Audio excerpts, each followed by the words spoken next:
Merci Giovanna, merci Liremo et surtout merci à vous. Vous êtes bien courageux de venir écouter un artiste plasticien, photographe, même pas un reporter, parler de problèmes démographiques au Moyen-Orient. Donc soyez-en remerciés.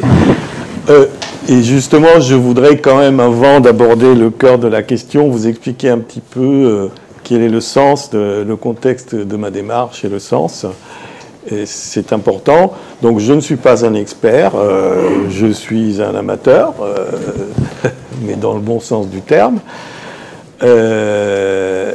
Et donc depuis une bonne dizaine d'années, je me rends très régulièrement en Israël et de plus en plus en Palestine, plusieurs fois par an, et j'arpente ce territoire qui est assez facile à arpenter parce qu'il est très petit.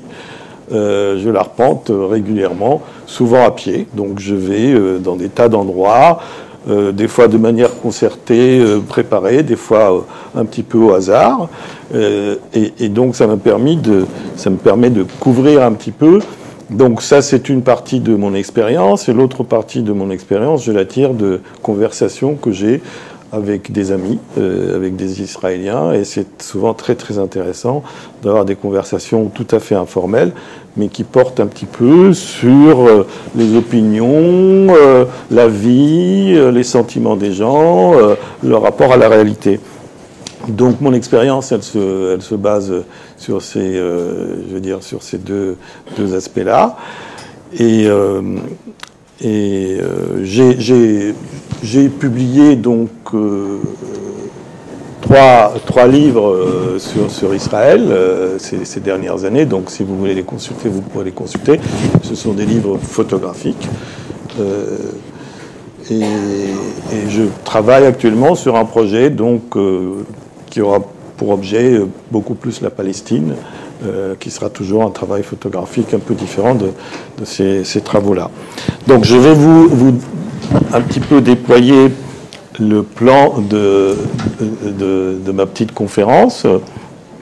Donc je vais évoquer d'abord un phénomène que j'ai découvert, je vous dirai comment, mais qui est un phénomène très très important aujourd'hui au Moyen-Orient. C'est le phénomène de la croissance démographique, donc d'une démographie très très particulière et très très différente de beaucoup d'autres endroits. Ensuite, je ferai un bref aperçu donc des rapports, du rapport que nous avons habituellement tous à tout ce qui se rapporte au Moyen-Orient, donc la relation avec la guerre, et vous verrez que la démographie, vous le devinez, vous le savez sans doute, que la démographie là, a un rôle central. Je ferai ensuite un rapide aperçu donc d'un phénomène qui est sans doute mal connu, mais qui devient une réalité, c'est qu'il y a une parité démographique aujourd'hui entre les Juifs et les Palestiniens sur ce territoire.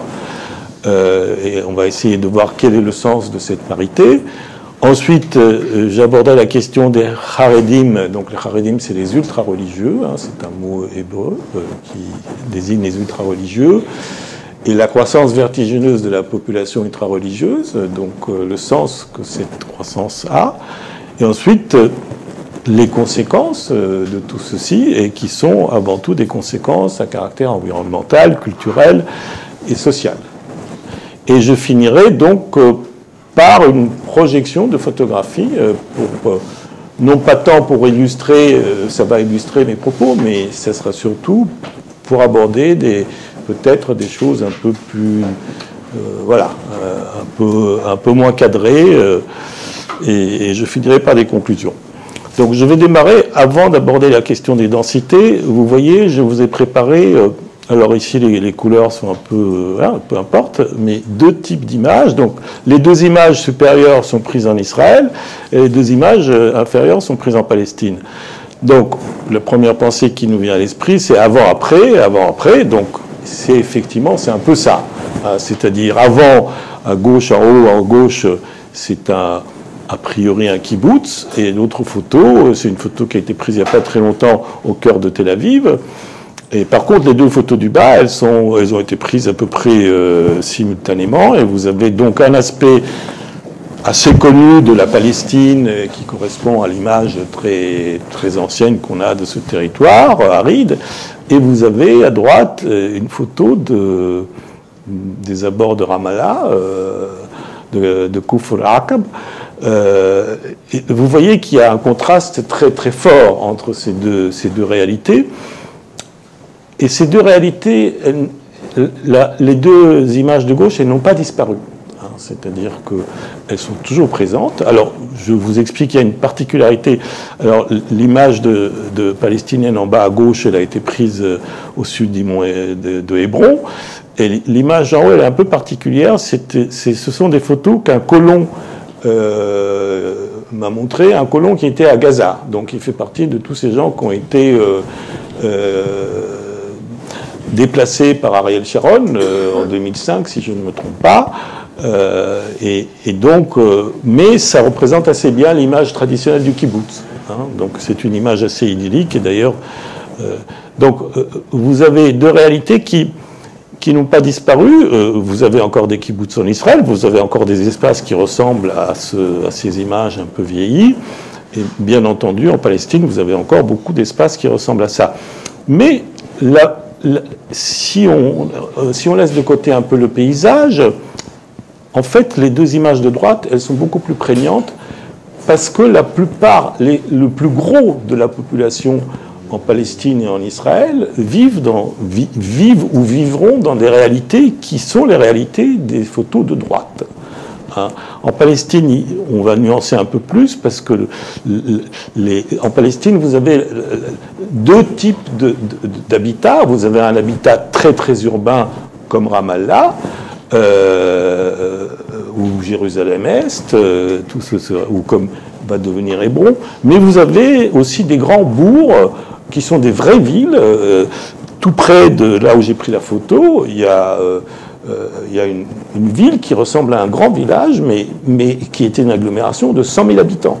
Donc vous voyez, c'est très particulier comme paysage, c'est très très dense, hein, mais ça ne ressemble pas à une ville occidentale, comme peut l'être Ramallah, mais ce sont des gros bourgs. Et même le paysage palestinien, ce sont des paysages qui vont tendre à disparaître, parce qu'il y a là aussi une croissance démographique très très forte. Alors, il faut que vous sachiez que le territoire israélien, il est équivalent, il est d'à peu près un peu plus de 21 000 km². Le territoire de la Palestine, Gaza et Cisjordanie réunis, c'est autour de 7 000 km². Ensemble, donc les territoires palestiniens, ils font à peu près un tiers du territoire israélien. Ensemble, ils font 28 000 km². Pour vous donner une échelle de grandeur, c'est à peu près la taille de la Lorraine. Hein. Donc, mais vous avez en Lorraine 2,5 millions d'habitants. Aujourd'hui, vous avez, sur les territoires réunis d'Israël et de la Palestine, vous avez 14 millions d'habitants aujourd'hui. Donc vous voyez que les ratios sont très très différents pour un territoire équivalent. Donc il y a une dimension de densité, une première dimension de densité qui est la répartition du nombre d'habitants sur un territoire. Et on retrouve ces chiffres sur des données très très triviales, comme par exemple densité moyenne. Dans les pays de l'OCDE, vous avez, dans la plupart des pays de l'OCDE, vous avez une densité moyenne de moins de 100 habitants au km², et en Palestine et Israël, ça dépasse les 400. On est aujourd'hui à 420, ça doit tourner aux 420, 430. Donc vous voyez, d'emblée, on peut alors bien entendu, ce sont des chiffres, des abstractions, parce qu'après vous avez des territoires très denses et des territoires pas denses. Hein. Si vous allez à Paris, vous avez le Pré-Saint-Gervais ou le 15e arrondissement, sont des territoires extrêmement denses. Ils font partie des lieux les plus urbanisés de la planète. Ils ne sont pas dans le peloton de tête, mais ils sont très très très très urbanisés. Mais néanmoins, c'est très très important de se rendre compte que l'énergie d'un pays, c'est aussi son espace vital. Lorsque dans un espace vital, vous avez beaucoup de territoires, vous ne vivez pas de la même manière que dans un pays, vous avez un espace vital très très réduit et qui se développe très très rapidement.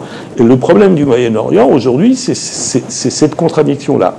Hein, c'est-à-dire que, enfin, de cette partie du Moyen-Orient, je parle toujours, excusez-moi, c'est que vous avez un tout petit territoire, mais avec des croissances démographiques vertigineuses. La Palestine est aussi un pays qui se développe très très vite. Hein. Vous avez aujourd'hui des mesures aujourd'hui. Alors, je ne suis pas démographe. C'est mon micro. Pardon. Donc, je vais baser un petit peu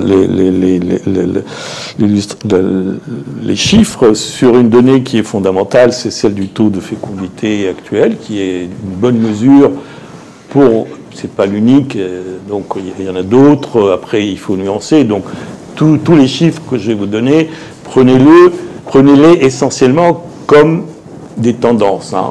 Ce sont ces chiffres vérifiés, ils sont exacts, même si au Moyen-Orient, il faut prendre des pincettes, vous savez très bien, parce que pour la Palestine, les outils de mesure fiables sont très très récents. Pendant très longtemps, les chiffres palestiniens, parce qu'il n'y avait pas d'institut, il n'y avait pas d'outils, il n'y avait pas, donc c'était sujet à caution. Aujourd'hui, on a des chiffres beaucoup plus sérieux. Il y a une forme de mise à niveau avec les normes internationales, mais néanmoins des deux côtés, vous savez très bien qu'il y a des territoires qui sont contestés. Alors Israël met Jérusalem-Est dans ses statistiques. La Palestine qui ne reconnaît pas Jérusalem-Est, à juste titre, elle met les Palestiniens dans les siennes. Donc vous voyez. Et donc, si vous plongez dans la démographie moyen-orientale, vous trouverez toujours des disparités et une forme de confusion qu'on ne trouvera pas forcément ailleurs et qui sont dues, si vous voulez, à cette conflictualité qui contamine jusque les chiffres statistiques officiels. Donc, pour revenir au territoire palestinien, vous avez aussi des phénomènes, une croissance démographique très, très importante. Et donc, vous aurez un phénomène parallèle d'urbanisation très, très rapide ces prochaines années. Et vous voyez que Ramallah a doublé sa population en près de 20 ans. Et j'ai découvert... J'ai été surpris parce que lorsque vous allez à Hébron aujourd'hui, Hébron fait partie de ces villes qui sont Hébron palestinienne qui ressemble plus à une grosse bourgade qu'à une ville. Et bien à terme, dans une vingtaine d'années, en 2050, un peu plus, il y aura 1,5 million d'habitants. Donc Hébron, ça sera l'équivalent un peu moins de Marseille aujourd'hui. Donc ce sont des phénomènes qui sont très très importants. Hein. Alors, moi, je suis arrivé à ces constats, si vous voulez, bien sûr, en consultant la littérature, mais c'est vrai que lorsque vous êtes sur le terrain en Israël, vous êtes frappé par la prolifération des tours et des autoroutes. C'est un pays qui est extrêmement bétonné. Vous l'avez vu, vous le voyez dans la photo de droite. Donc, c'est un pays très très bétonné avec des tours. Aujourd'hui, la norme standard de construction en Israël d'habitation, je ne parle pas d'immeubles de bureaux, c'est 25 étages. C'est le standard. Donc, ça peut monter jusqu'à 30, 35 étages. Donc, c'est la norme standard en ville et en dehors des villes. Donc, on est sur des modèles asiatiques. On est sur des modèles de développement asiatiques. Et d'ailleurs, aujourd'hui, vous verrez que dans les milieux économiques en Israël, on lorgne de moins en moins vers les États-Unis et de plus en plus vers l'Asie. Donc il y a aussi, si vous voulez, une transition idéologique dans dans les perspectives de développement, c'est-à-dire de l'économie, de l'urbanisme, de l'avenir des sociétés. Donc on est sur des normes de développement asiatiques, et lorsque vous êtes à Tel Aviv ou dans beaucoup de lieux en Israël, vous êtes totalement abasourdi par la rapidité de cette croissance. Aujourd'hui, Tel Aviv, ils sont en train de construire un tram, c'est une ville, c'est un chantier incroyable. Vous avez en centre-ville une espèce de tremblement de terre, je vous montrerai quelques photos tout à l'heure, Et donc, vous avez un phénomène qui est très surprenant par sa force, son impact sur l'environnement, bien entendu, tous les changements que ça peut apporter. Et vous avez, même à Ramallah, vous avez un phénomène similaire. Hein. Vous avez autour de Ramallah, vous avez une explosion de tours. Alors, vous en avez un exemple ici, donc ça ne fait pas 25 étages, mais vous avez une forme de densité, vous verrez des photos tout à l'heure, qui est très très surprenante. Donc vous avez sur ce petit territoire quelque chose que nous n'avons jamais vu, que nous ne voyons pas en France, que nous ne connaissons pas en France. Il faut aller en Asie justement pour voir ces choses, pour les sentir. C'est cette énergie folle, on l'aime, on l'aime pas, peu importe, on peut, mais de ce mouvement, si vous voulez, de bétonisation, de construction et de croissance démographique qui est, je veux dire, qui pose des tas de problèmes. Donc ça, c'est une des bases, je veux dire, de ce que je vais vous exposer. Et l'autre question que je vais aborder tout à l'heure, c'est celle du développement, je ne dirais pas parallèle, mais concomitant du phénomène de la population orthodoxe en Israël. Donc pendant très longtemps, je n'ai jamais associé ces deux questions. Pour moi, c'était deux choses. Et puis, je ne sais pas comment, finalement, j'en suis peut-être en lisant un peu la littérature, j'ai compris qu'il y avait quand même un lien, que ce n'est pas un lien direct, mais qu'il y a un lien. Et vous verrez quelle est la nature de ce lien. Vous avez à Tel Aviv un quartier orthodoxe qui s'appelle Bnei Brak, qui aujourd'hui a un taux d'habitants au kilomètre carré de 30 000 habitants. 30 000 habitants au kilomètre carré. Donc c'est une densité qui rejoint celle des villes asiatiques. Pas les villes les plus folles, mais vous avez une densité moyenne en Inde. Dans les grandes villes indiennes, on est autour de 30 000 habitants. Alors à Paris aussi, il y a certains quartiers, le Pré-Saint-Gervais n'en est pas loin, etc. Donc c'est pas un phénomène, mais on est en Israël. Donc vous avez... Et ce phénomène-là, il va être amené à se généraliser en Israël. Donc vous allez, on va être vraiment... et alors, sachez qu'à Gaza est considéré aussi comme un des lieux les plus denses sur la planète. C'est mathématiquement faux. Hein. C'est-à-dire que la densité à Gaza est bien inférieure à celle d'un quartier comme Bnei Brak. Le problème de Gaza... il est autre, c'est que c'est un lieu où les gens sont enfermés. Donc c'est un lieu où les gens sont enfermés, il y a une densité très très importante, mais c'est un lieu d'enfermement où il y a des problèmes sociaux énormes, et c'est ça qui fait de Gaza un lieu explosif. Mais c'est pas l'arithmétique, voilà, c'est pas l'arithmétique démographique, enfin pas au sens de la densité. Donc, alors, la démographie au service de la guerre. Vous êtes tous habitués à entendre parler de tous les problèmes de transfert, de déracinement, d'occupation des sols, et bien entendu que toutes ces questions-là, que je vais très peu aborder, ces questions-là ont un lien direct avec la démographie. C'est-à-dire que toutes les questions qui sont liées à la définition des frontières, au transfert ou à l'occupation des sols, ce sont des questions qui sont liées au phénomène de judéisation du territoire, de combien il y aura de juifs d'un côté, de juifs de l'autre, de Palestiniens. Vous voyez, toutes ces questions-là.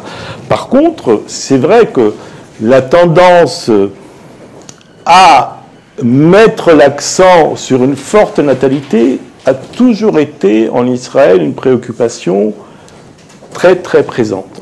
C'est-à-dire que dès les débuts de l'État juif, il y avait cette volonté d'avoir des familles nombreuses pour arriver à asseoir la majorité juive sur le territoire de l'ancienne Palestine. Bien entendu, il y avait là des visées politiques, mais bien entendu, ce n'est pas la seule raison. C'est-à-dire qu'il y a effectivement le phénomène de la Shoah qui joue aussi, c'est-à-dire que les familles ont été décimées, donc il y avait montrait bien entendu le désir de surmonter ce traumatisme. Il y avait une question de mentalité, il y avait plein d'autres choses, mais c'était toujours très présent. Et on raconte souvent que Ben Gurion, lorsqu'il rencontrait une femme, il descendait, il rencontrait une femme, il disait « Madame, vous avez combien d'enfants ?»« 3 enfants, mais pourquoi pas 4 ?»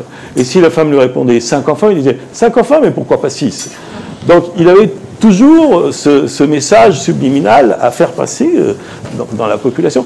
Et c'est toujours resté en Israël, et Israël reste un pays, si vous voulez, vous verrez toujours dans l'espace public beaucoup d'enfants, des femmes enceintes, et beaucoup plus qu'en Europe. C'est un pays beaucoup plus jeune, au niveau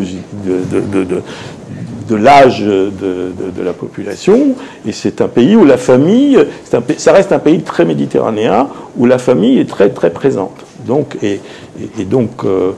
par contre, vous avez eu toute une série de méthodes, si vous voulez, pour asseoir cette suprématie, cette primauté de la population juive. Israël a développé, fourbi des outils très sophistiqués pour y arriver. Et c'est devenu même une expertise aujourd'hui. Je vais aborder cette question. Donc la première, c'est la loi du retour. C'est très très simple. Les Juifs peuvent retourner, mais pas les Palestiniens. Donc c'est clair que là, ça dit tout de suite. Donc vous avez eu d'autres méthodes qui sont encore cultivées. Donc je n'ai pas fait la liste. Je vous ai apporté juste quelques exemples. Pendant très longtemps, pour pouvoir permettre aux familles d'avoir des conditions de vie plus faciles, on accordait. Israël est un État démocratique, au sens le plus large du terme. Bien entendu, nous savons que cette notion en Israël est beaucoup plus relative qu'en Europe. Mais la loi n'autorise pas à faire des lois tout à fait discriminatoires. Bon, ça vient aujourd'hui, ça vient petit à petit, mais ce n'est pas encore le cas. Donc, il fallait trouver des moyens pour contourner, etc. Donc, par exemple, on a accordé des prêts immobiliers aux gens qui ont fait le service militaire, qui sortaient de l'armée. Donc, les Palestiniens ne faisaient pas le service militaire, donc ils n'avaient pas de facilité voilà. Vice-versa, jusqu'à aujourd'hui, toujours, les jeunes couples palestiniens, on interdit aux Palestiniens très souvent de construire, par toute une série de lois, on les empêche de construire des maisons, histoire de permis de construire, d'autorisation, etc.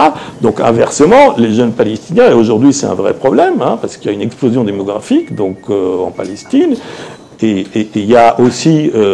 des questions donc les jeunes Palestiniens se marient de plus en plus tard parce qu'ils n'ont pas accès au logement. Ils se marient de plus en plus tard.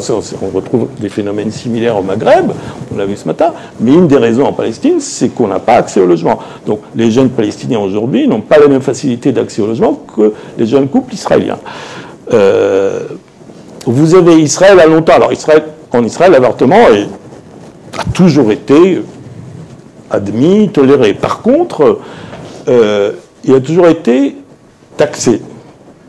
Taxé, c'est-à-dire jamais gratuit. Alors qu'au Maghreb, ce matin, on l'a entendu, c'était gratuit. En Israël, l'avortement gratuit était très longtemps réservé uniquement aux jeunes en dessous de 20 ans. Au-dessus, il fallait payer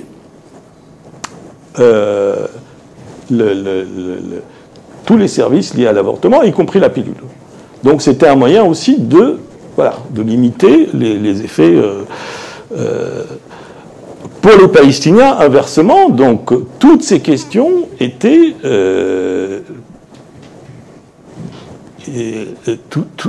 toutes ces informations, ces services, etc., étaient rendues plus difficiles parce que les Palestiniens soit ignoraient, jusqu'à il y a très longtemps, jusqu'à il n'y a pas longtemps, ils ignoraient. Aujourd'hui, il y a la population palestinienne est informée, elle est organisée, elle défend ses droits, etc.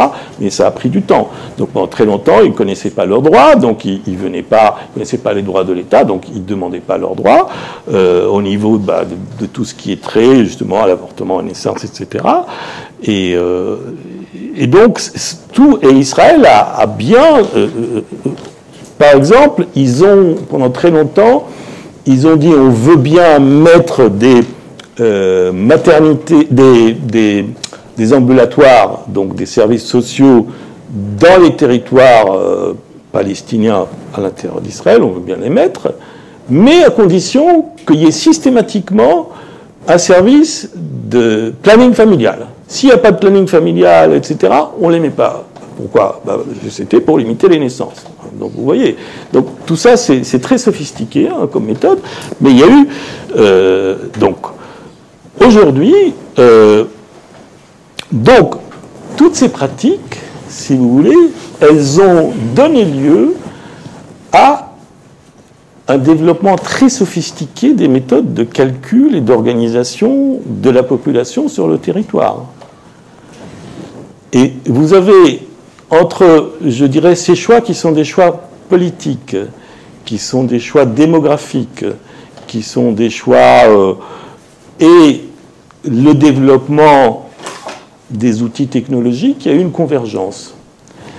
Et je ne vais pas développer ce sujet, mais je veux quand même l'aborder. C'est que aujourd'hui, la technologie en Israël, elle est aussi fondée sur ce type de connaissances très développées, c'est-à-dire de territorialisation des populations, de la discrimination dans la territorialisation, et je dirais même de la communautarisation.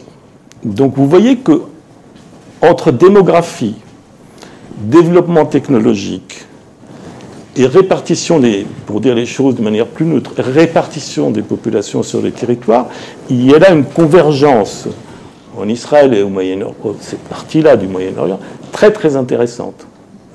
Très très intéressante. Alors aujourd'hui, il y a un consensus dans la plupart des... Alors il y a eu des batailles, il y a eu d'énormes batailles sur les comptages plus ou moins de bonne foi, sur les comptages démographiques, voilà, nous sommes plus nombreux, vous êtes plus nombreux, etc. Mais aujourd'hui, je dirais dans la plupart des milieux professionnels de la démographie, il y a un consensus sur une parité de deux ordres. D'abord sur une parité de population. C'est-à-dire que vous avez aujourd'hui en Israël 8,5 millions d'habitants à l'intérieur des frontières israéliennes de 67. Vous avez en Cisjordanie et en Palestine, vous avez 5 millions d'habitants. Donc pour arrondir les chiffres, je dirais 14 millions parce que ça se rapproche des 14 millions. Donc en Israël et Palestine réunis, vous avez 14 millions d'habitants.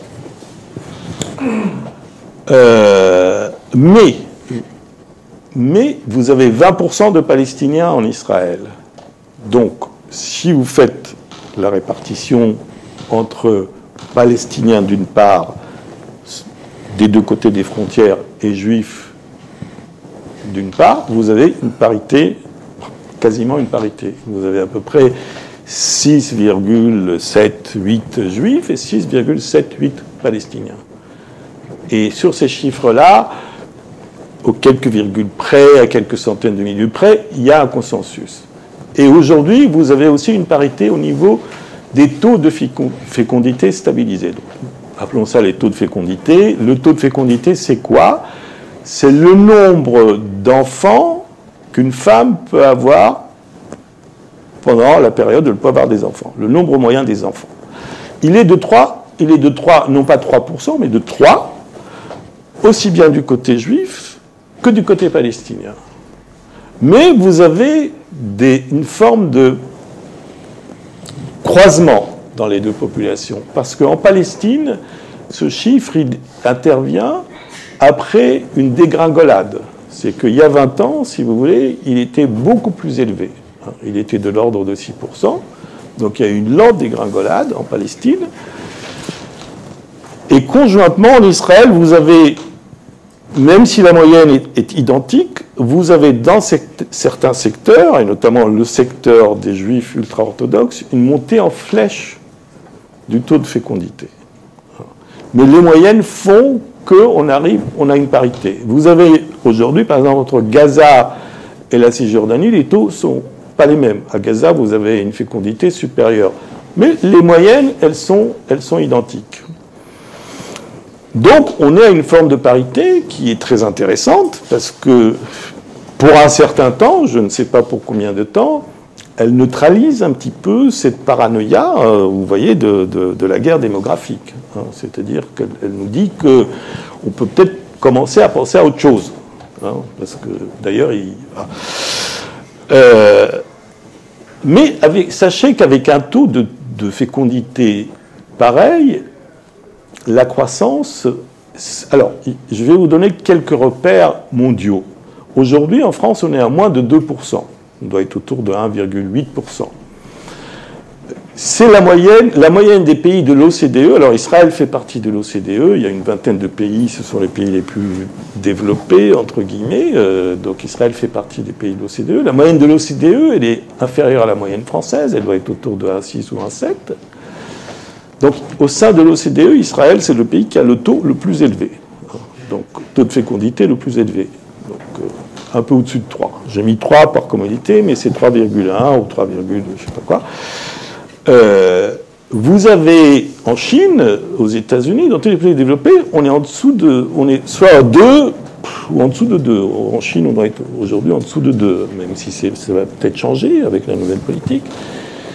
Le taux israélien, en fait, il est supérieur au taux de la plupart des pays développés, comme le taux palestinien, et il est, par contre, les seuls pays qui dépassent Israël sont les pays subsahariens. Donc, il est à peu près à parité avec l'Algérie, Israël et l'Algérie, Israël, la Palestine, soit les pays subsahariens, soit quelques pays du Moyen-Orient, comme la Jordanie, le Yémen, mais qui sont des cas rares. Tous les pays du Moyen-Orient sont en dessous. L'Égypte, bon, laissons tomber la Syrie, malheureusement, aujourd'hui, on ne va pas parler, mais l'Égypte, le Liban, tous ces pays sont, voilà. Donc, ce sont on est déjà sur des tranches, sur des chiffres très, très, très élevés. Et ceci amène à des projections qui sont quand même très, très impressionnante. C'est-à-dire que si on prend les deux territoires israéliens et palestiniens, on arrive autour des années 50, 2050, donc dans pas très longtemps, dans une trentaine d'années, on va arriver à un chiffre, on arrive à des projections qui sont autour de 25-30 millions d'habitants. Donc si vous voulez, si on prend à parité de ratio ce type de développement, ça veut dire que l'Europe... Si on applique à la France ce type de croissance, ça veut dire qu'en 2050, elle devrait avoir non pas 75 millions d'habitants comme on prévoit, mais 280 millions d'habitants. Ça veut dire que l'Europe, à cette parité de croissance, elle va arriver à plus d'1 milliard d'habitants en 2050, c'est-à-dire... Donc ça vous donne un petit peu... Bien entendu, ce sont des abstractions, mais ça vous donne un petit peu l'ampleur de cette poussée démographique exceptionnel que vous avez sur ce territoire. Alors, les Haredim. Alors, je vais quand même... Pourquoi il y a eu cette... pourquoi il y a eu cette dégringolade, déjà, au sein de la population palestinienne? Je ne suis pas spécialiste, mais je fais quelques hypothèses, si vous voulez. C'est qu'effectivement, dégringolade de la fécondité, c'est qu'effectivement, c'est de plus en plus difficile de fonder une famille en Palestine. Parce qu'il y a de plus en plus de chômage, parce que l'avenir est de plus en plus bouché, et que beaucoup de jeunes Palestiniens, s'ils ne sont pas au chômage, ils vont travailler très souvent en Israël et ils passent le plus clair de leur temps de l'autre côté de la frontière.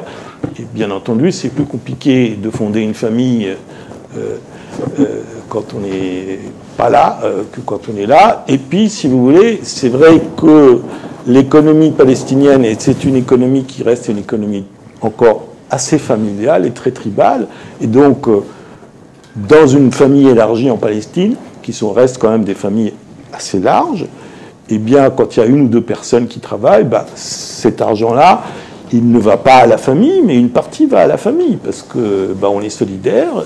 Et donc, si vous voulez, ça complique les choses.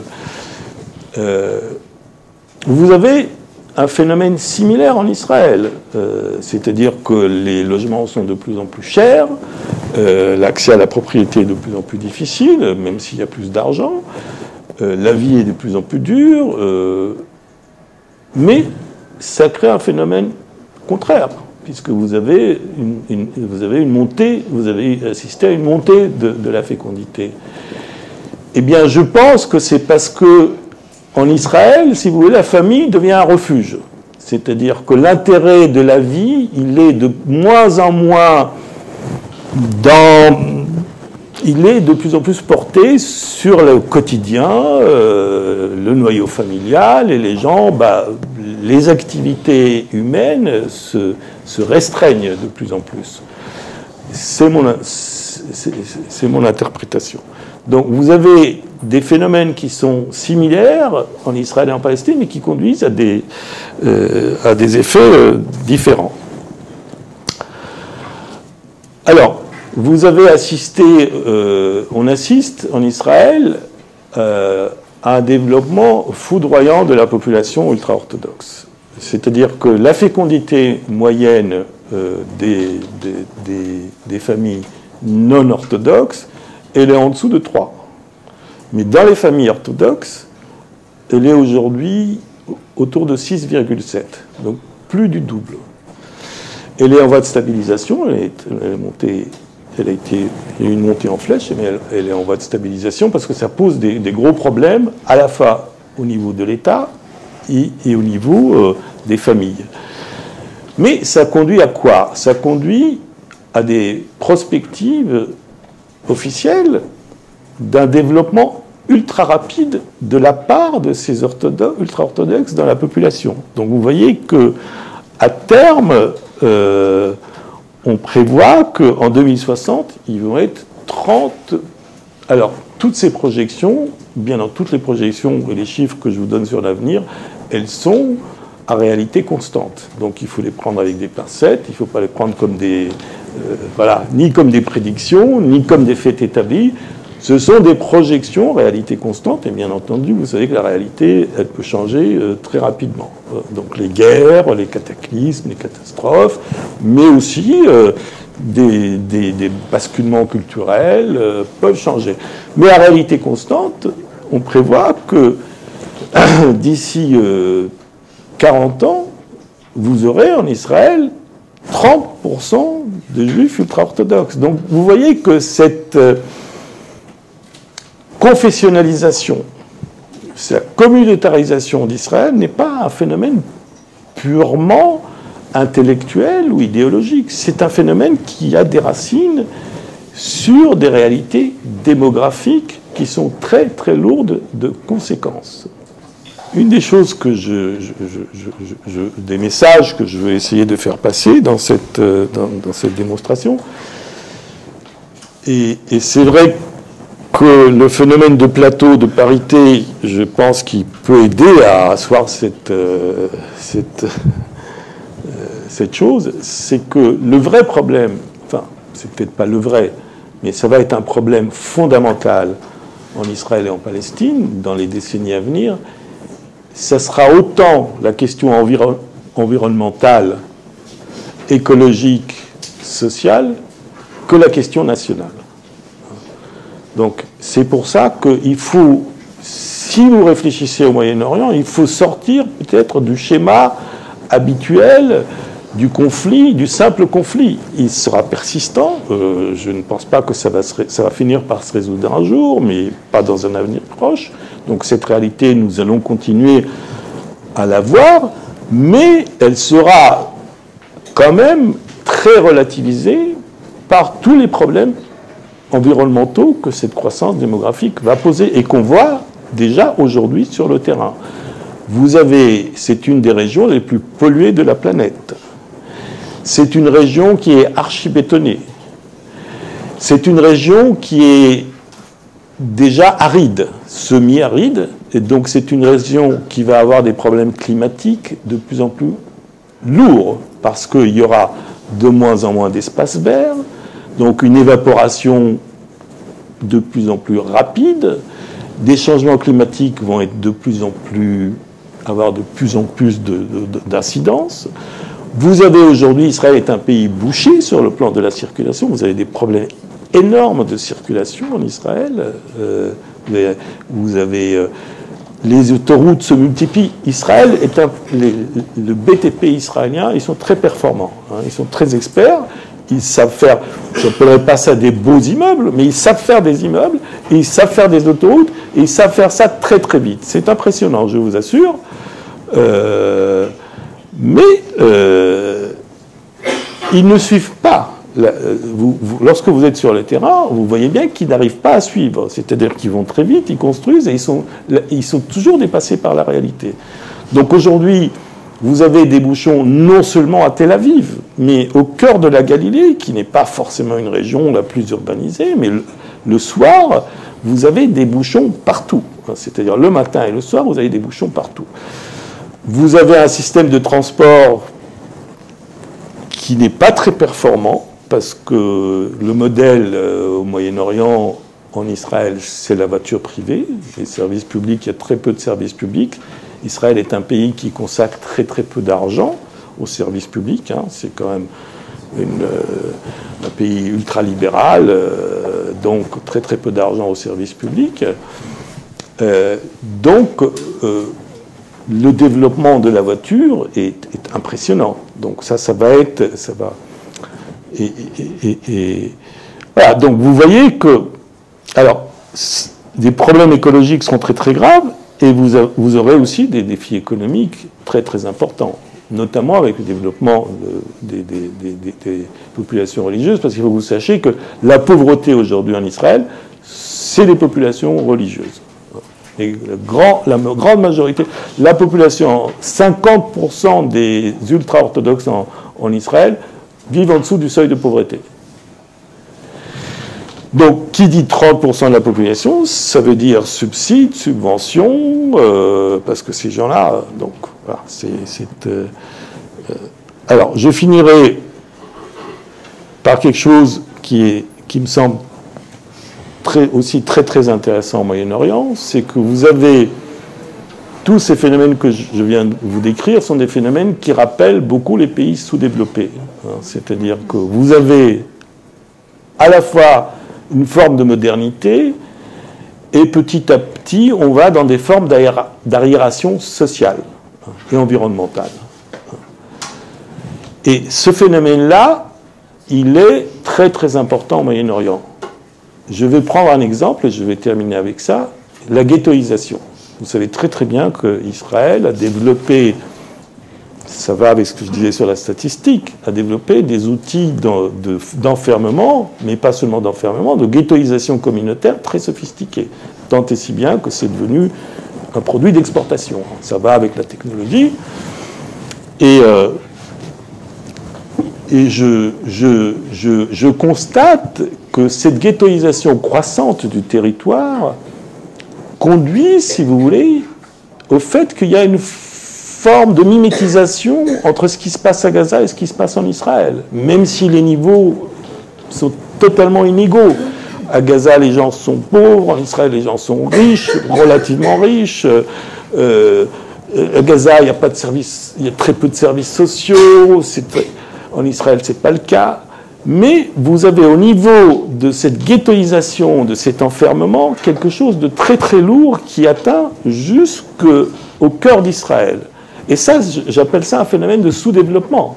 C'est-à-dire que ça n'est pas un phénomène de progrès, c'est le phénomène du développement d'un certain capitalisme, d'un certain type de croissance qui, d'un côté, exhibe une modernité très très forte, et de l'autre côté exhibe des phénomènes sociaux et culturels qui sont des phénomènes très très inquiétants. Voilà. Donc, je vais terminer par quelques photos, là. Donc ça, c'est une photo de Tel Aviv, aujourd'hui. Tel Aviv. Donc vous avez ici cet grand axe qui s'appelle Derech Ayalon, qui coupe Tel Aviv du sud au nord, qui traverse la ville. C'est une des autoroutes qui passe, c'est la grande autoroute qui passe autour de la ville, et vous voyez ces tours, et ça se développe. Et il y a un projet aussi de bétonisation de cette autoroute, pas exactement à cet endroit, mais pas très loin, et de construction de tours au-dessus de cette autoroute. Donc on est déjà sur des projets très avancés. Voilà, toujours la même autoroute, donc vous avez toujours un panorama de Tel Aviv, et je vous assure que ça pousse à une vitesse absolument foudroyante. Donc imaginez-vous, la circulation là, c'est à 1 heure voilà, de la mi-journée, ça va, mais il y a des moments où tout ça est totalement bouché, c'est terrible. Toujours, voilà, toujours un panorama sur cette partie de la ville. Donc, quand vous êtes là, vous voyez les voitures, là, déjà, au-dessus du pont, là, ça commence à être...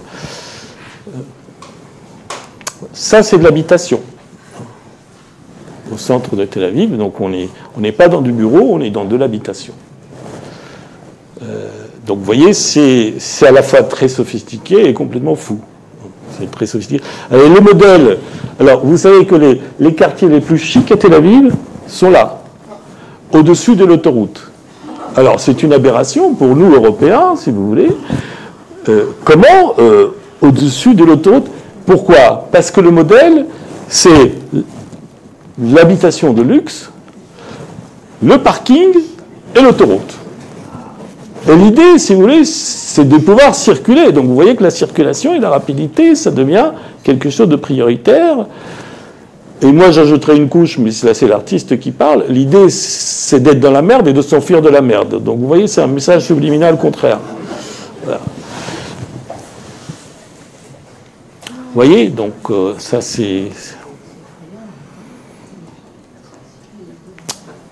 Ça, c'est un quartier d'affaires, donc, et si vous voulez, ça fait quoi tout ça? Ça fait qu'il y a un chantier permanent. Vous êtes sur un territoire où vous êtes tout le temps, quelle que soit l'année, la période, vous êtes dans un chantier. C'est-à-dire la terre est soulevée du matin au soir parce qu'il y a une nécessité démographique de développement. Donc, si vous voulez, c'est pas comme à Paris. À Paris, bon, vous avez au Batignolles, il y a un chantier, là-bas, c'est partout. Partout où que vous alliez, où vous êtes... Voilà, ça c'est... Donc, il y a ce chantier, je vous disais, au cœur de Tel Aviv. Donc, on fait une ligne de tram qui traverse d'est en ouest la ville, ce qu'il était temps. Et donc, vous avez, à l'occasion de ce chantier, on détruit tous les vieux quartiers du centre de Tel Aviv, et je vous assure que c'est un chantier impressionnant. Je veux dire, pour les urbanistes, les photographes, les gens qui... C'est très intéressant. Il faut aimer, mais il faut... Voilà.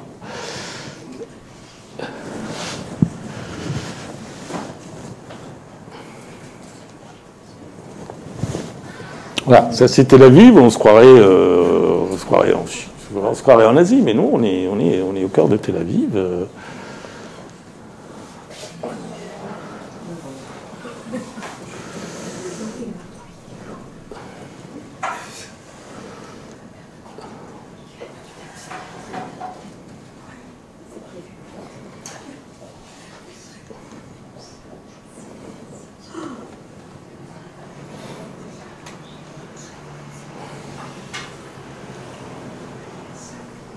Vous voyez, il y a toujours des restes de vieux quartiers, mais ils sont systématiquement démolis, modernisés.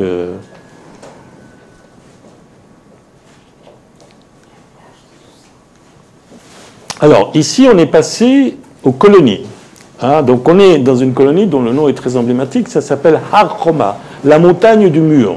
La montagne mur. Hein. Donc, c'est le quartier, c'est une des colonies les plus importantes, elle est au-dessus de Bethléem. Donc, c'est les gens, quand vous êtes à Bethléem, d'ailleurs, si vous êtes à Bethléem, il y a des endroits où vous êtes ici, là, et ben vous avez Har Choma et de l'autre côté de la rue. Hein. Vous savez, c'est aussi simple que ça. Ce qui est intéressant ici, c'est qu'on retrouve les mêmes phénomènes qu'on a vus à Tel Aviv, mais vous voyez, c'est vide. Il n'y a pas une personne dans la rue. Ce sont des villes fantômes. Ce sont des villes fantômes. Pour une des raisons, ce n'est sans doute pas la seule, mais une des raisons, c'est que ce sont des villes qui sont à très grande population ultra-orthodoxe. Parce qu'Israël, si vous voulez, s'est débarrassé de ces pauvres en les envoyant dans les territoires occupés. Si vous voulez, ils ont fait une opération très très rentable. Donc on a pris les pauvres, on les a envoyés dans les territoires occupés. Comment on les a envoyés? On leur a permis d'avoir des logements à des prix très très bas, très très subventionnés. Donc ils ont afflué, ils ont beaucoup d'enfants, peu d'argent, ils ont été dans les territoires occupés. Donc vous avez beaucoup, l'ultranationalisme dans les territoires occupés, il est très très représenté, pas par hasard. Mais vous avez des villes fantômes parce que c'est une population très très pauvre. Donc si vous voulez, les gens n'ont pas d'argent. Les gens n'ont pas d'argent, donc il y a très peu de commerce, il y a très très peu de vie dans la rue. Donc ce sont un peu des monstruosités. C'est-à-dire que vous avez des lieux très très urbanisés, mais avec très très peu de vie publique. Hein. Très peu de services, très peu de commerce, très très peu. Alors il y a des shopping centers à des distances, etc., mais c'est tout. Hein, donc ici, j'ai fait cette photo parce que vous vous souvenez de la première photo du kibbutz que j'ai montré, etc. L'idée, c'était loin de la ville, parce qu'il y a le mythe en Israël aujourd'hui. Plus le pays s'urbanise, plus les gens rêvent de l'ancien Israël. On était dans la nature, kibbutz, etc. Et au sein, dans le mythe de la colonisation, il y a le mythe de la conquête des terres vierges. C'est-à-dire d'être au bout de la ville. Beaucoup de gens qui vont, de tous ces ultra-orthodoxes, ces ultra-nationalistes, beaucoup de gens vont dans l'idée qu'ils vont être loin des villes occidentalisées où vous avez des homosexuels, des féministes, etc. Et si on va sortir de ville, on va coloniser la terre, et en plus on va avoir la terre incontaminée. Vous voyez, le désert est juste en face du balcon. On va avoir la belle terre autour de nous. Donc vous voyez, tout ça, c'est...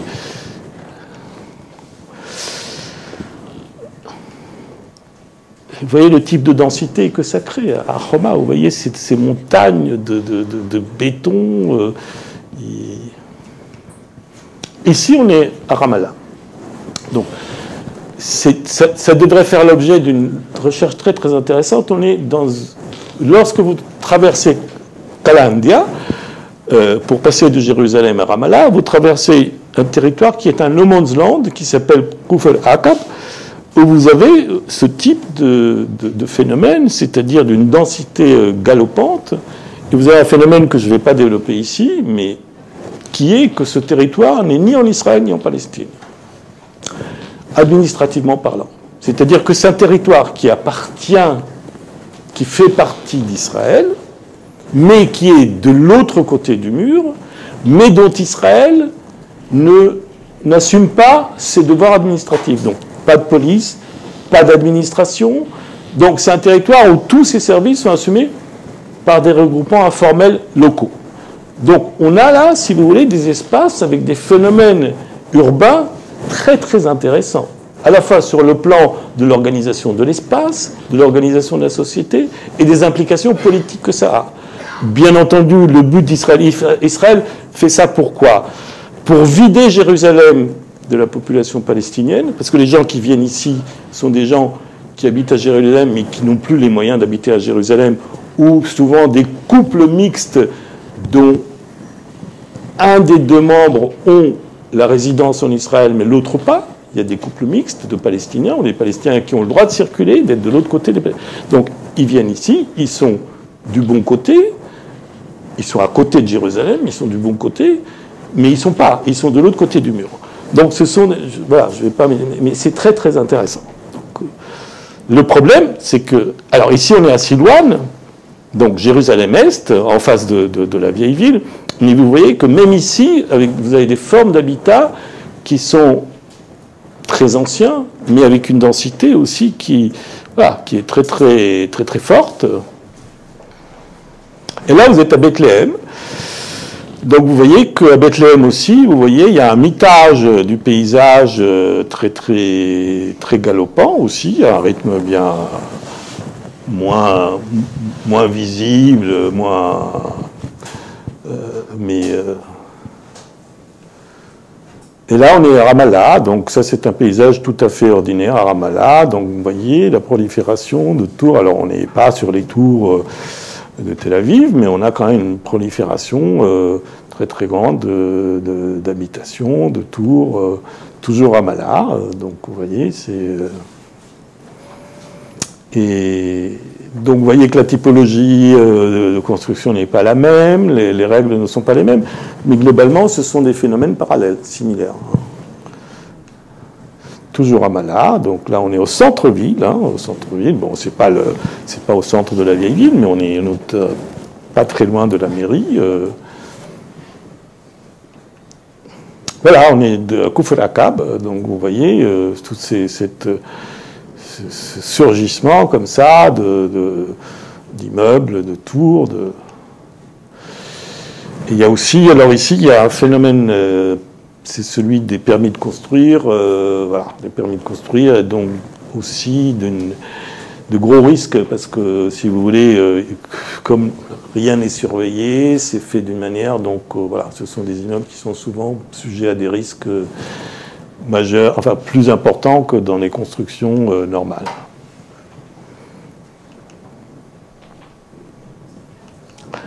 Alors, ici, on est en Israël de nouveau, donc ça fait partie, c'est des territoires non urbanisés, mais vous voyez que dans les territoires non urbanisés, vous êtes au milieu de nulle part, et tout d'un coup, vous voyez comme ça ces espèces de trucs, de surgissements. Ici, on est entre Tel Aviv et Haïfa, donc c'est pris du train, donc vous voyez que la norme de la hauteur, elle est quand même assez impressionnante. Et là, on est à Bat Yam. Le centre de Bat Yam est déjà comme ça, mais on est à la périphérie de Bat Yam ici. Et ça, c'est à Modi'in, c'est pas loin de l'aéroport de Tel Aviv. Alors, je terminerai avec ça, avant de passer à la conclusion. C'est quoi ça? Ça, c'est l'incendie. Il y a eu, en 2010, il y a eu un grand incendie dans le Carmel, à Haïfa. Je ne sais pas si vous en avez entendu. C'est un grand incendie qui rappelle en tout point les incendies qu'on a en Espagne, au Portugal, en France en été. Donc je ne reviens pas, vous connaissez grosso modo. Et ça, ce sont des phénomènes qui vont sans doute se multiplier en Israël. D'ailleurs, il y a eu en 2014, 4 ans après, oui, je crois que c'est en 2014, si je ne me trompe pas, ou 2016, un autre incendie au même endroit, encore plus important. Donc... mais cette photo est intéressante, si vous voulez, et je l'ai prise comme dernière photo parce qu'elle est emblématique. Il y a eu une certaine époque, je ne sais pas si vous vous souvenez, il y a eu des attentats dans les autobus en Israël, ça devait être dans les années 90, je crois, et beaucoup d'attentats dans les bus. Ça rappelle beaucoup les photos de bus cramés. Et je voulais faire un parallèle, si vous voulez, entre la menace, les deux menaces, c'est-à-dire un parallèle, et dire que d'une certaine manière, cette menace-là, elle va être beaucoup plus importante que l'autre menace. Voilà. Et cette menace, si vous voulez, des dégâts écologiques, climatiques que la croissance va poser. Alors, je terminerai, une petite conclusion, c'est que tout ce que je viens de vous dire je suis ici parce que j'ai publié dans Orient 21 un article qui a été titré, que moi j'avais titré démographie, régression, technologie. Parce que j'ai essayé de faire une relation, bon, pour des raisons tout à fait plausibles, Orient 21 a appelé ça Israël-Palestine, un miroir grossissant de l'avenir. Parce que je concluais en disant que ce qui est intéressant au Moyen-Orient, c'est que il y a deux choses qui sont intéressantes au Moyen-Orient. La première, c'est que c'est un monde qui est très proche de nous, avec lequel nous sommes en dialogue permanent, mais qui est très différent. Vous voyez bien, les énergies, le développement, très très différents. Et je trouve ça très intéressant de pouvoir faire l'aller-retour, parce que ça nous montre que malgré la proximité, il y a ces différences, et ces différences me font beaucoup réfléchir au monde dans lequel je vis, ici, en Europe et à Paris. Et c'est vrai que l'idée de miroir grossissant, elle est très très relative. C'est-à-dire que ce n'est pas que Israël nous montre l'avenir de l'Europe, Mais si vous prenez... J'avais eu cette idée de miroir grossissant, ou en tous les cas de miroir, dans la relation, si vous voulez, entre développement et sous-développement. C'est que le capitalisme, dans ces régions-là, en Asie, mais aussi au Moyen-Orient, le capitalisme, il a cette franchise, cette brutalité d'être à la fois, comme je vous disais tout à l'heure, développé et sous-développé. Et ce phénomène-là, bien entendu que c'est là-bas qu'on le voit de la manière la plus brutale.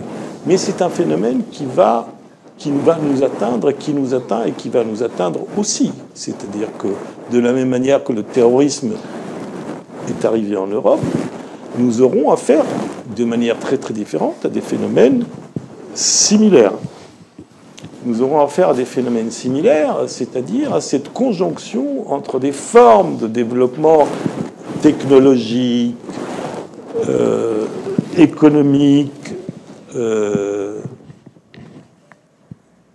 urbain, culturel, très sophistiqués, et des formes d'exclusion, de barbarie, de pratiques sociales très peu sophistiquées. Et c'est pour ça que je pense que le Moyen-Orient, le regard que nous devrions porter sur le Moyen-Orient, devrait être surtout tributaire de ça. C'est-à-dire cesser de considérer que le Moyen-Orient est juste un endroit sous développement et de barbarie. Ça n'est pas le cas. Vous voyez bien qu'en Arabie Saoudite, dans les Émirats, en Israël, vous avez cette conjonction entre une forme de modernité complètement folle et une forme d'arriération aussi folle. Et vous voyez bien que nous nous rapprochons, pour des raisons que vous connaissez, que vous devinez, que nous nous rapprochons de ça. Bien sûr, nous ne connaîtrons pas cette réalité-là, fort heureusement, mais voilà, il y a un parallélisme à établir entre ces deux régions.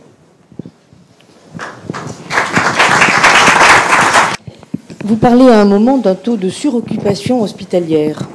Alors, c'est vrai qu'il y a une population importante, mais en même temps, elle est jeune, donc elle n'est pas forcément très malade. Alors, est-ce que c'est lié à moins d'hôpitaux, les problèmes de la pollution ou à autre chose ? Alors, le taux de suroccupation hospitalière, je ne connais pas très bien cette question, mais je pense qu'il est dû d'abord aux faibles investissements qui sont faits dans les espaces publics, c'est-à-dire que les investissements qui sont faits ne sont pas à la hauteur, c'est un peu comme pour les transports, ne sont pas à la hauteur du développement démographique. Je pense qu'il est... Alors, si vous voulez, la suroccupation hospitalière, elle est faite aussi de densité. C'est-à-dire que si vous avez un phénomène parallèle en France. Si vous avez le même nombre de médecins pour une population croissante, ça devient problématique. Et on a ça de plus en plus en Israël. C'est-à-dire c'est un pays où vous avez des services de santé plutôt corrects, vous avez une couverture médicale plutôt correcte, mais vous avez une croissance démographique qui grignote très très vite les avantages de ça. Donc vous avez des temps d'attente de plus en plus longs pour être opéré, pour voir un spécialiste, pour accéder au service. Vous voulez aller... donc voilà, c'est de la densité. Voilà. Ouais. Et c'est pareil dans les tribunaux, vous avez un phénomène similaire dans les tribunaux, dans beaucoup de services sociaux. Pas dans tous, mais dans beaucoup de services sociaux. Vous avez en Israël aussi un phénomène qui est très très grave, qui est une détérioration de du service des écoles. Vous avez deux phénomènes très très inquiétants en Israël. J'ai oublié d'aborder cette question. Donc vous avez des classes de plus en plus surchargées, de moins en moins d'investissements publics dans les écoles, donc un basculement vers les écoles religieuses comme ici. Et vous avez aussi une baisse de l'intelligence moyenne. Et vous avez en Israël, et c'est un pays qui a une image d'un développement intellectuel et technologique très puissant, mais il faut que vous sachiez que ça couvre une petite partie de la population. C'est-à-dire qu'il n'y a qu'une petite partie de la population qui accède à ce type d'environnement. Et alors, non seulement c'est une forme d'intelligence très très particulière, mais vous avez un phénomène en Israël chez les jeunes générations d'un appauvrissement intellectuel catastrophique. C'est-à-dire, on est dans un pays où à très court terme, vous aurez une jeunesse qui ressemblera à la jeunesse américaine. C'est-à-dire très acculturée, très peu curieuse. La jeunesse israélienne est devenue une jeunesse très très peu curieuse. Donc, je ne dirais pas elle est intelligente, comme tous les jeunes de tous les pays du monde, elle est très intelligente, mais très très peu curieuse, très très peu. Il y a une méconnaissance. Je vais vous donner un exemple. J'ai le fils d'une amie qui a 20 ans, il était à Paris cet été, je lui ai dit j'allais en Israël, je lui ai dit je vais à Bethléem, donc c'est un jeune qui a été à l'école, qui est cultivé, c'est un artiste, je lui ai dit je vais à Bethléem. Il m'a dit Bethléem, c'est une colonie juive dans les territoires occupés. Voilà. Et c'est très emblématique. C'est-à-dire que les jeunes Israéliens, aujourd'hui, sont incapables de dire si Nazareth est en territoire occupé, si c'est une ville juive ou palestinienne. Qu'ils aient une profonde méconnaissance de ce qui se passe dans leur pays, c'est pas étonnant. Les Israéliens ne veulent plus entendre parler ni des Palestiniens, ni de la guerre, ni de tout ça. Donc, mais ça atteint toutes les formes, de connaissances, etc. Il y a un phénomène très intéressant au Moyen-Orient, dans cette région, c'est qu'il y a 40 ans, la population juive était une population cultivée et cosmopolite. C'est devenu une population très peu cultivée, très repliée sur eux-mêmes, et vous avez aujourd'hui la population palestinienne, qui est une population de plus en plus cultivée et surtout très cosmopolite. Toutes les familles palestiniennes ont des membres à l'étranger, dans la diaspora, au Moyen-Orient, aux États-Unis, en Europe, etc. Ils voyagent, ils sont assoiffés d'ouverture, ils sont enfermés, ils sont assoiffés. Donc, ils sont devenus un peuple cosmopolite. Donc, vous voyez, on assiste à des basculements très, très profonds dans les cultures, dans les mentalités.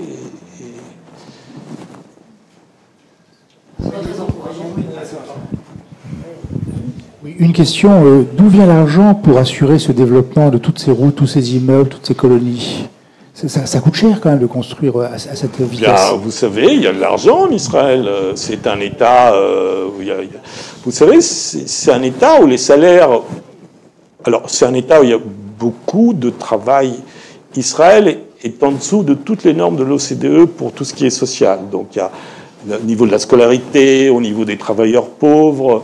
C'est un pays qui se rapproche beaucoup des pays asiatiques, là aussi, donc avec ou des pays sous-développés. Il y a beaucoup d'argent en Israël. Les salaires des gens qui font partie des cadres, etc., sont des salaires plutôt élevés. Donc les gens gagnent bien leur vie. Il y a beaucoup d'investissements. C'est un pays qui a une économie aux normes si on se met aux normes de la croissance mondiale et de tous les indicateurs mondiaux. C'est un pays qui se porte très très bien. D'ailleurs, tous les articles économiques sur Israël font état d'un pays qui se porte bien. Donc, il n'y a pas de problème de ce côté-là. Donc, il y a de l'argent en Israël. Mais vous avez cité le développement culturel des Palestiniens. Oui. Y voyez-vous une corrélation avec la baisse de la fécondité ?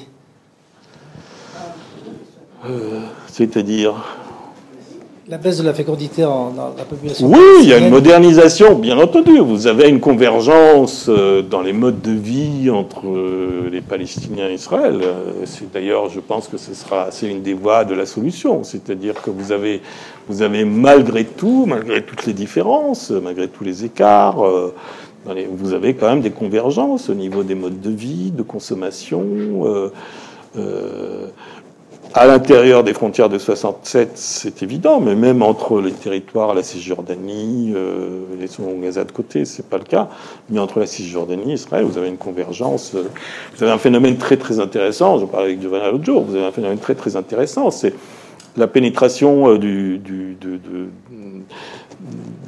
des entreprises du marché israélien en Cisjordanie. C'est un enjeu, si vous voulez, c'est un enjeu très intéressant. Parce qu'en gros, les Israéliens, ces statistiques, tout ce que je viens de vous dire, ils les connaissent. Donc, un marché de 20 à 30 millions à terme, c'est très juteux, très très intéressant. Donc, ils ont pénétré, ils sont en train de noyauter la consommation des Palestiniens. Vous avez en Palestine aujourd'hui, les Palestiniens consomment des produits israéliens. J'ai remarqué ça à Jérusalem-Est déjà il y a très longtemps. À Jérusalem-Est, c'était une ville où on pouvait acheter de l'huile d'olive très facilement. Aujourd'hui, à Jérusalem-Est, vous ne trouverez que de l'huile israélienne. Très peu d'huile d'olive. Il faudra, voilà, dans les boutiques un peu chic, peut-être pour les touristes, mais l'huile qui est utilisée, c'est de l'huile israélienne. Et à Ramallah, aujourd'hui, vous avez des épiceries qui vendent des produits israéliens. Ça ne pose de problème à personne. Les gens consomment des produits israéliens. Donc il y a une pénétration du marché. Donc ça crée aussi, ça crée des convergences. Voilà, les jeunes Palestiniens écoutent de la musique israélienne sans problème. Hein, vous voyez les jeunes à Gaza, oui, bien entendu, mais les deux phénomènes sont parallèles. Voilà. Est-ce qu'ils ont le choix entre d'autres produits que les produits israéliens? Mais ils n'ont pas le choix. Mais je vais vous dire, c'est la loi du capitalisme. Même quand vous avez le choix, vous avez un rapport, vous avez la pub. Est-ce que vous avez le choix à Paris, mais très souvent vous allez acheter. Parce que la pub vous aura conditionné, vous avez acheté plutôt tel produit, voilà, vous allez plutôt acheter le nombre. Voilà, c'est un phénomène universel. Moi, je suis un tout petit peu choqué quand même là, ce que vous dites, monsieur, sur plusieurs points. Ce qu'a dit tout à l'heure, monsieur, quand on parlait effectivement des, j'allais dire, richesses relatives en fait d'un côté et de l'autre, sachant quand même que du côté donc israélien, on est en gros à 30 000 $ à peu près de PIB par habitant, on est à 2500 de l'autre côté, du côté des Palestiniens. Tout à fait. Donc je veux dire, ayons bien ça en tête. Deuxième chose, là, ce qui me choque, c'est ce que vous dites sur notamment sur l'existence de produits israéliens, effectivement du côté palestinien, bien sûr. Mais pourquoi? En fait, d'où ça vient? C'est pas la publicité, c'est pas le capitalisme. C'est, me semble-t-il, complètement, si vous voulez, le fait que c'est un pays occupé, qui ne peut pas importer. Mais c'est exactement la même chose. C'est ce que je suis en train de dire. Attendez. C'est pas, là, on n'est pas sur une logique. C'est-à-dire que vous présentez les choses, je trouve, de façon trop, comment dire, comme une région dans son ensemble. C'est une région, quand même, qui a deux composantes qui sont tout à fait différentes dans des situations complètement différentes sur le plan politique. Une qui est aujourd'hui opprimée, une qui est aujourd'hui oppresseur. Et d'ailleurs, dans le vocabulaire que vous avez utilisé, je l'entends bien, donc j'ai pas de souci là-dessus.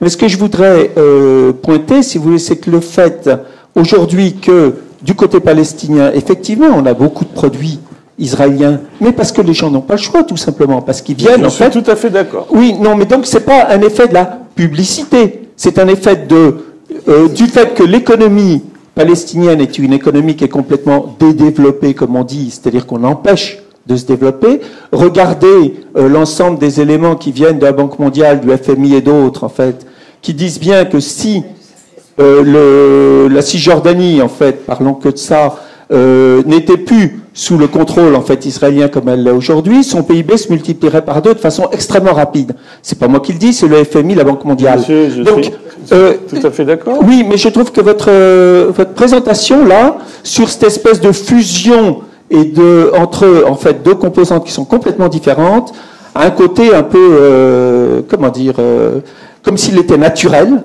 en fait. Alors qu'en fait, c'est le résultat d'une oppression, c'est le résultat d'une politique israélienne. Non, voilà, je tenais quand même à le dire. Pour ce qui est de la consommation, monsieur, je crois, j'ai peut-être pas été assez clair, mais pour ce qui est de la consommation, j'ai parlé du capitalisme, de la conquête des marchés par les Israéliens. Donc c'est un phénomène, c'est surtout ça. Effectivement, c'est l'occupation, c'est les effets de l'occupation, donc d'une inégalité patente. J'ai dit que par ailleurs, la publicité fait aussi son travail, mais ce n'est pas la publicité. C'est bien entendu ce que vous venez de dire. Je partage entièrement votre position.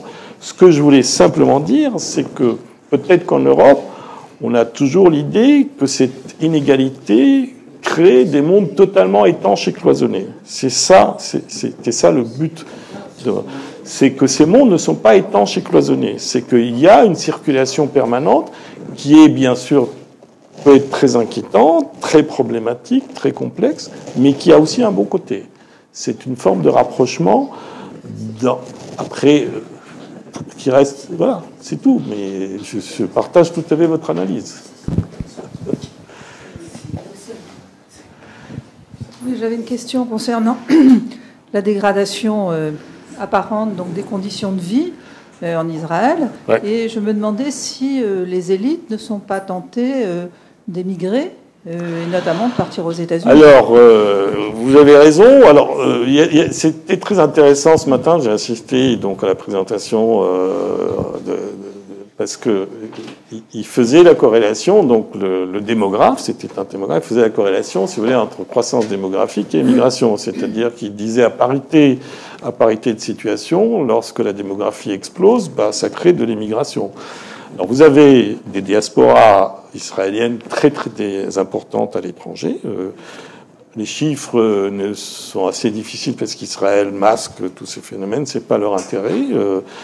Vous avez en Israël une soif de partir qui est très forte. Les Israéliens sont parmi les plus gros voyageurs au monde parce qu'ils sont étouffés dans ce pays, donc ils voyagent beaucoup pour pouvoir se ressourcer et s'oxygéner. Et je vous dirais que beaucoup d'Israéliens partiraient s'ils en avaient les moyens. Mais ils n'ont pas le passeport qu'il faut, ils n'ont pas la culture qu'il faut, et ils n'ont pas l'argent qu'il faut pour émigrer.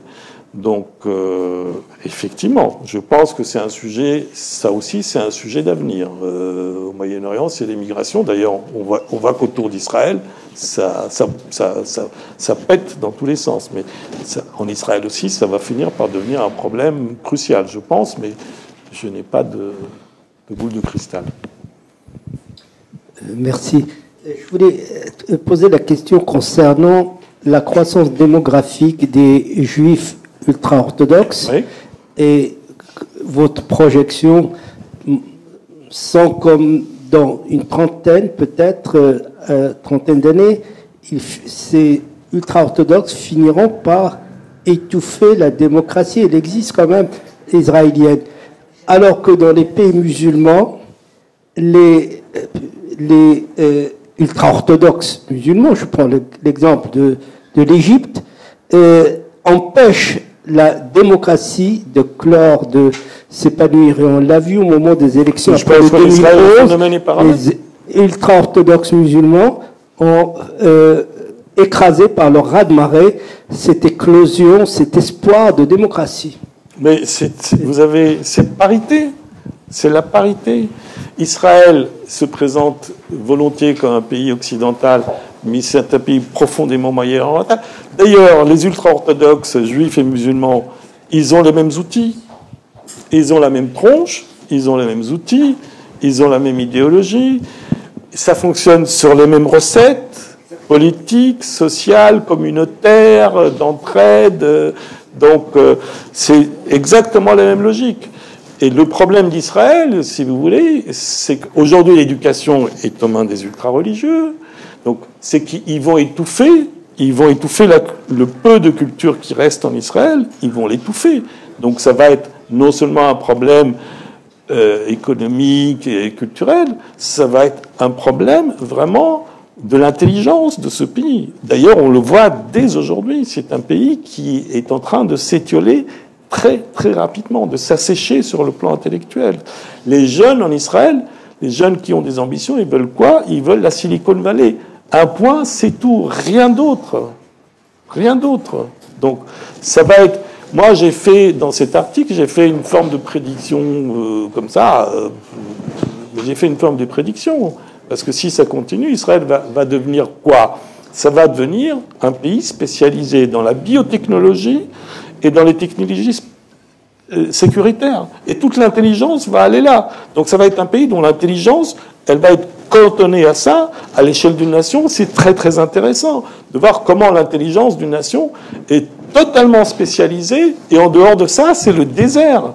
Il y a encore des intellectuels en Israël très intéressants, des cinéastes, des écrivains, des musiciens, etc. Donc ça ne manque pas.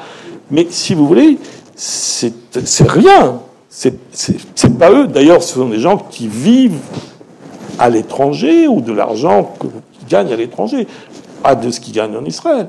Donc, mais si vous prenez l'ensemble de la population d'Israël, ça va amener à une transformation du cerveau, comme nos cerveaux à nous se transforment. C'est pas un phénomène hors du commun. Nos cerveaux, vous voyez bien, vous le sentez, nos cerveaux se transforment avec les ordinateurs, les smartphones, etc.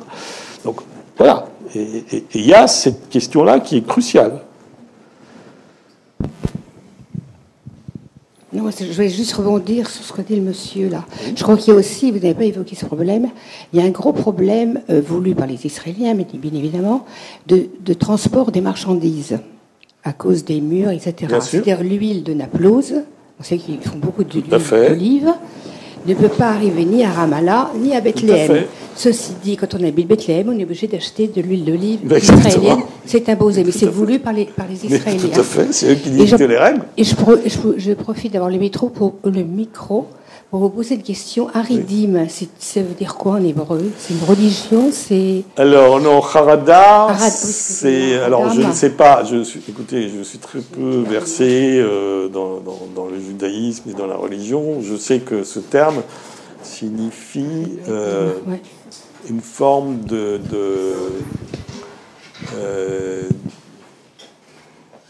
d'interrogation existentielle, de peur, voilà. Ah non, c'est pas une religion, c'est un terme conventionnel pour désigner les populations ultra-orthodoxes. Voilà. Mais après l'étymologie, voilà. C'est les Haredi, en hébreu. Voilà, c'est cette population-là. Mais je suis tout à fait d'accord avec vous. Un des problèmes en Israël, si vous voulez, que je n'ai pas évoqué à propos de ça, ça nous ramène, c'est que c'est un pays qui est complètement lacéré par des frontières, par des checkpoints et des barrières. Vous voyez bien que, avec un développement démographique, c'est totalement impossible. C'est-à-dire que développement démographique sur un petit territoire, ça veut dire circulation. Et quand la circulation est bridée comme ça devient, et c'est déjà aujourd'hui un problème. C'est un problème. Pour le transport des marchandises, inversement, mais les transports des personnes, Ramallah est à 40 minutes de Tel Aviv. De Ben Gurion, vous pouvez être à Ramallah en une demi-heure. Mais vous devez, pour arriver à Ramallah, vous devez aller à Jérusalem, passer le checkpoint, etc. Ça double ce trip. Mais ça, c'est rien. Vous connaissez tous l'histoire des Palestiniens qui sont obligés de faire des dizaines de kilomètres tous les jours pour faire à peine 20 kilomètres de route.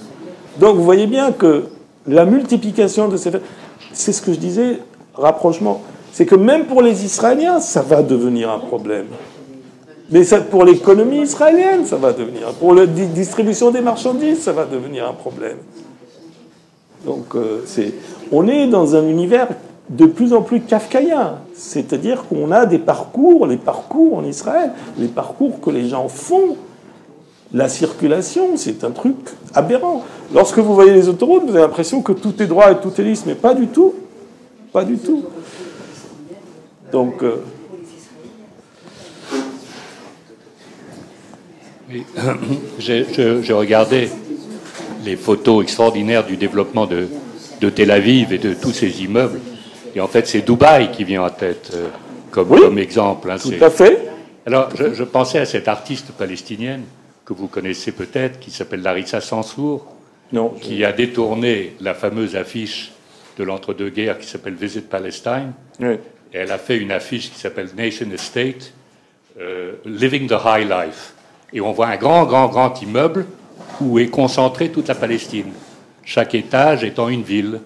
Et donc, elle en a fait après un film qui a été montré à Lima l'année dernière ou il y a 2 ans, qui est sensationnel, où on voit une Palestine totalement transformée, bien évidemment, parce que chaque ville est désormais un étage, et il y a dans l'ascenseur une petite annonce, Bethléem, premier étage, Ramallah, deuxième étage, etc.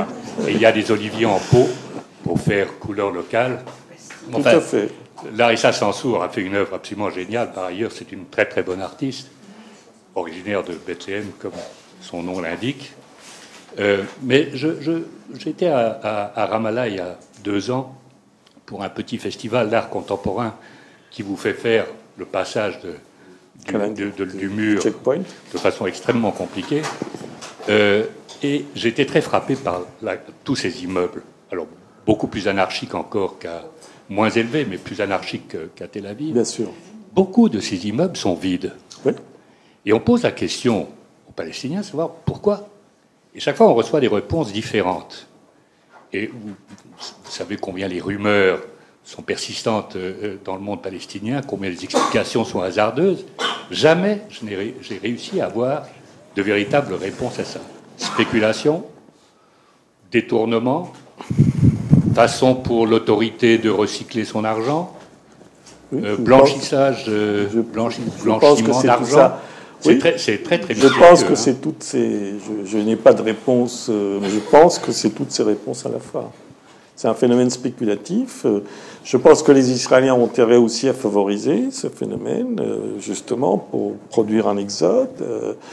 Donc, ça doit être... De toute façon, c'est... Ce sont des immeubles tout récemment construits, qui sont vides, qui restent vides. Pas tous, hein. Non, mais beaucoup. Vous avez beaucoup d'appartements vides, mais vous avez beaucoup d'appartements habités aussi. Hein. J'en ai vu beaucoup habités.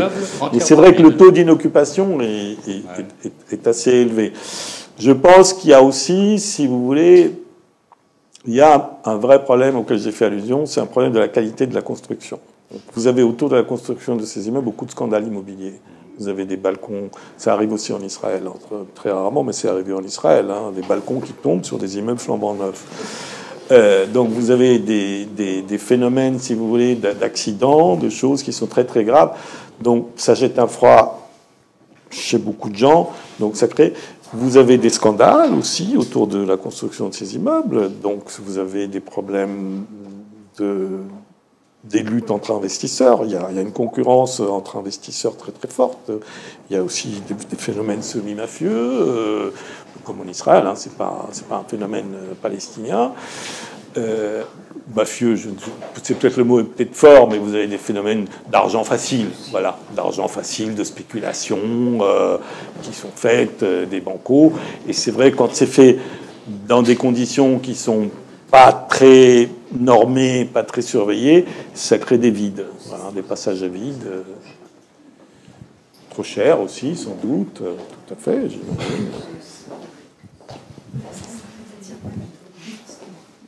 Il y a d'autres questions? Eh bien, je vous propose de remercier Ezra Namad